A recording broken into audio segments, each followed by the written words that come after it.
Yo, what's up, guys? Your boy Nobody But Quiz here today. I just missed my turn, but we got another review for y'all today. We're currently heading to the place now. We got about 26 minutes, as you can see. About 26 minutes till we get there. So we're going to be reviewing a V3 today. The owner couldn't be there because he's out of the country, but people in the Charlotte area, you should definitely know who he is. His car is currently at the shop right now, so they're letting me come by and do a review on his car. So we're gonna talk to the shop owner, and then basically, get some information, whatever we can, and we'll kind of do a review of the shop as well, and then go from there. But if you haven't already, make sure you like, comment, and subscribe. I'm definitely going to try to keep this stuff coming out every Sunday around the same time, 12 p.m. We're going to be dropping car reviews. So these car reviews aren't possible without y'all. So if you are in the surrounding area of South Carolina, North Carolina, definitely hit me up. If you got a modified car and you're in the areas of North Carolina, South Carolina, definitely hit me up. And you can hit me up on Instagram or my email, and we can definitely get your car on the channel for a review. Currently, like I said, we got about 25 minutes till we get there, so I'll see y'all when we get there. Peace. All right, and we're back. So here today, we're at Max Acceleration Motorsports today.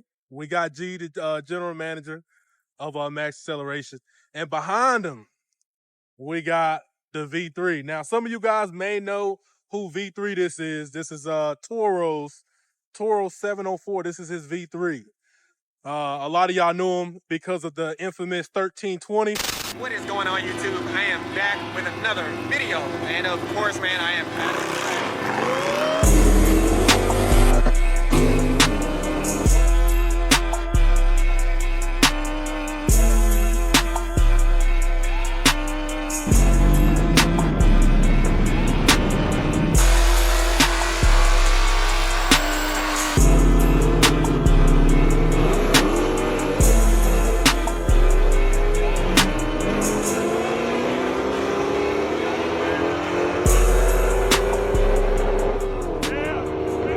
He couldn't be here with us today, so we got G that's gonna help us out today, get some information for y'all.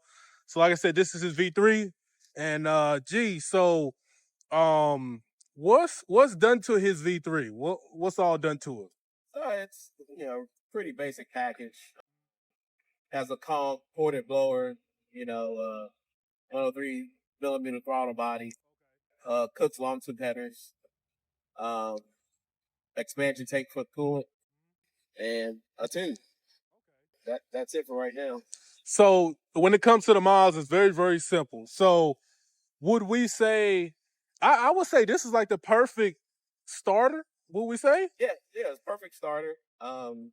Basically, you use this as a daily driver. Gives you a little bit more extra horsepower. It's track friendly.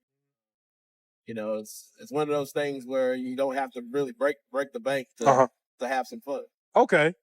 Now, my question is, so is this something that we can go from, like, for example, this would be like a stage 1, correct? Yeah. And then we can build off of it and go to a stage 2. Like, for example, if he want to make it faster, or let's say he want to go into drag racing or whatever, we can build off of that platform. Yeah. Okay. So, the next stage would be, if you wanted to do like E85 in a cam. So, and then, after that, you can spin the blower a little bit harder, or go to a bigger blower. But next stage would be cam and E85. Don't mind that. He's working on the John's working on the demon in the bag. He's working on the demon, make sure it's good. But my next question I got is in terms of, I know you talked about reliability. I know you said it's perfect. It's not like excessive. Is there anything like you have to worry about when it comes to modding the LT4 platform? Like, is there stuff that you maybe have to watch out for, or stuff that that you probably should just keep in the back of your mind that could happen? Yeah. So,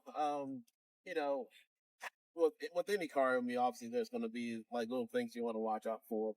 So as far as the LT4 platform, it's a pretty solid platform. The biggest thing with the LT4 platform on the LT platform is your fuel system. So, there's different ways to upgrade the fuel system. It could get costly depending on what you're trying to do. But, as far as anything to really watch out for at this level, I mean, just keep up with your regular maintenance, um, and you'll be able to enjoy the car. But then the next thing is like, so then when you do get into the fuel system, Okay. Now you're starting to mess with, certain things. So, that would be your main concern as far as what you're going to do with the fuel system. Okay. Now these, I know they're a little bit more complicated than like the older V's or just the older platform, because these are direct injection. Yes, these are direct injected. So you don't have your traditional port injection. So these injectors are, built into the head. They shoot directly into the combustion chamber. So that makes the fuel system very complicated.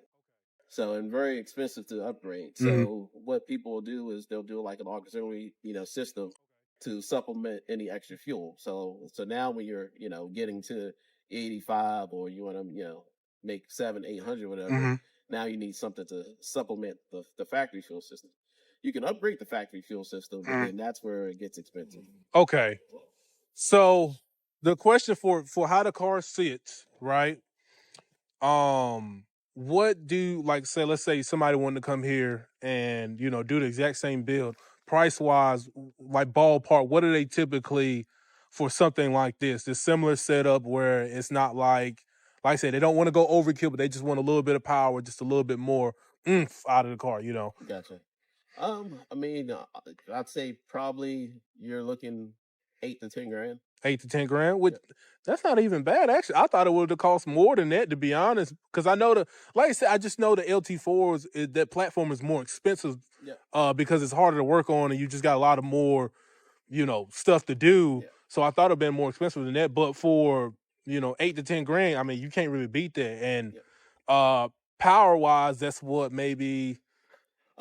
So power wise, you're probably looking at a extra 50 to 80, 50 to 80. Yeah, depending on what package you would go with for the ported blower, Okay. throttle body, and pulley.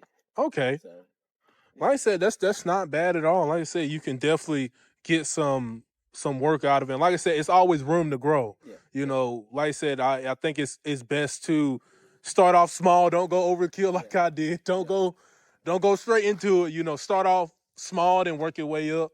And do it the right way. Make sure you got all the supporting minds to do it the right way. So my next question I have is max acceleration performance. So not about the car. We're gonna go into the business a little bit. So I see that my question is, what do y'all specialize in? I know I see a lot of GM and I see a lot of Mopars here. That's really what we see is the Mopars. But what do y'all specialize in? So we specialize in the Mopars and the GMs. And how that came about is, I mean, honestly, there wasn't anybody around here doing the Mopars as far as tuning. So that's generally how we got into it back in 2015 when the Hellcat came out. So, but as far as our background, me and John, our backgrounds are very vast. Believe it or not, I started out in imports. So I started out with Hondas, Mitsubishis, Toyotas. Okay. So, and John's background is actually engine building and sprint car racing. So he was actually on a team that won like 5 championships. So, yeah, our background is pretty bad. It's pretty loaded. It's pretty loaded. I like that. So I know we talked a little bit before we kind of got on camera here. We talked a little bit in the office, but could you kind of go about, let's say expectations when it comes to modifying a car, because we know that when it comes to modifying a car, which it more, and I know it from a customer and a GM standpoint, and then I know it just from a customer standpoint. But what is like some of the expectations that people look for, and then like reality is like different?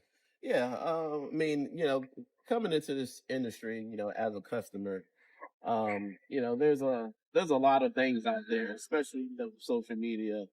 And some of it could be misconstrued, and you know, some of the expectations could be very high. You know, and as far as you know, entry into the you know performance car world, um, there's a lot of be prepared for things to break. Be prepared for you know things to sometimes take long. Be prepared for when new platforms come out. You know, the a lot of research and development.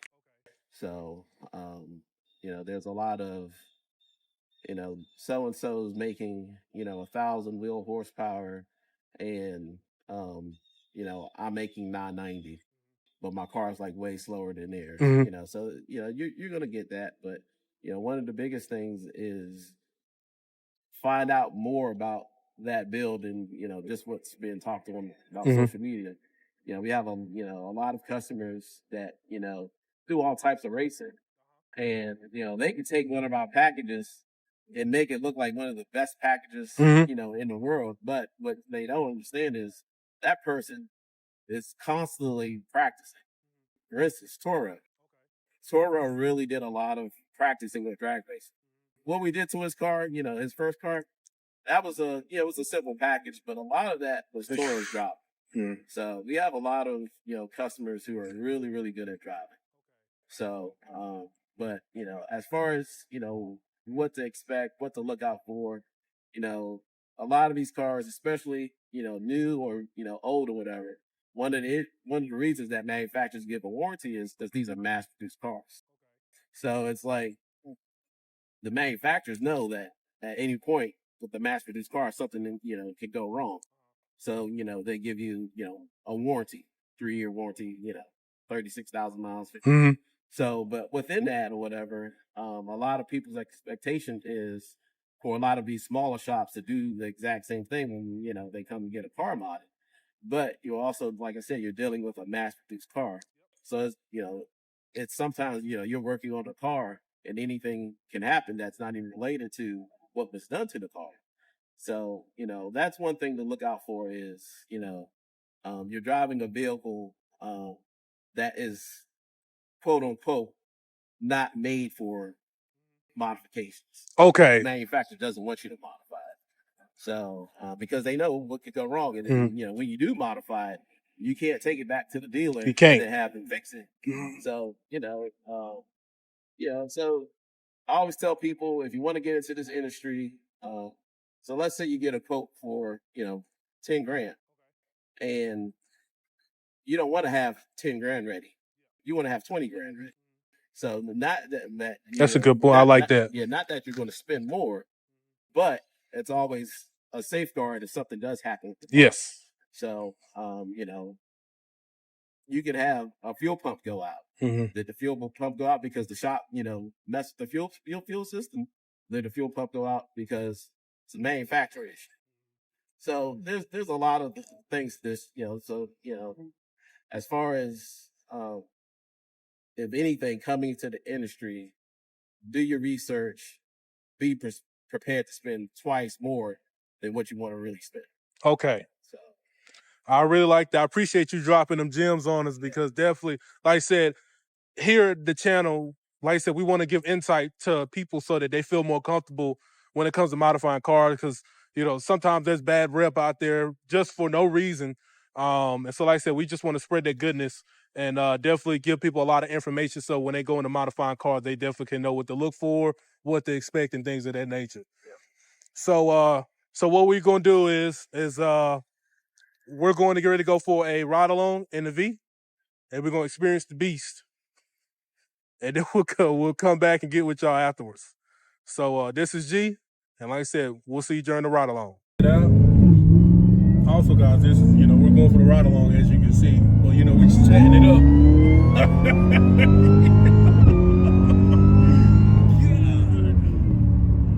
Woo! Hey, already in it. That ain't spin. Hey, man. pulled pretty hard. It pulled pretty hard. Now messed my camera up and stuff. It gets straight to it too.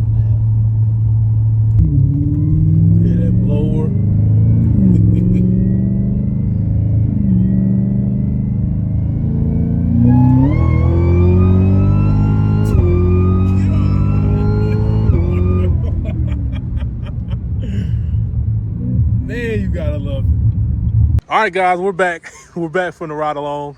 Once again, this is Toro's car, and I just want to say thank you to G for helping me with this review today at Mass Acceleration. So y'all definitely go check out Mass Acceleration. Once again, if you have a car that wants to be reviewed, whether it's modified, anything unique, whether it's a drag street, road car, drift car, you know, just anything fully custom, definitely come check me out. Or if you want to bring it here and get some work done to it, definitely come check out Mass Acceleration, man. So once again, thank you, G. I appreciate all the help. Is there anything you want to drop on them before we head out? You know, one thing is, you know, we couldn't do this, you know, build by ourselves. You know, Kong was pretty big in this. Mm-hmm. You know, so Kong does a great job with, you know, porting the blowers. Mm-hmm. Also,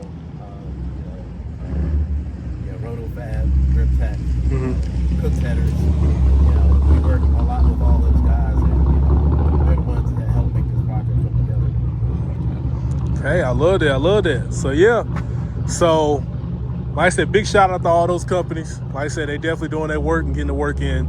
But like I said, appreciate it, G, once again. Like I said, I appreciate all the subscribers. I hope you guys enjoyed the video today.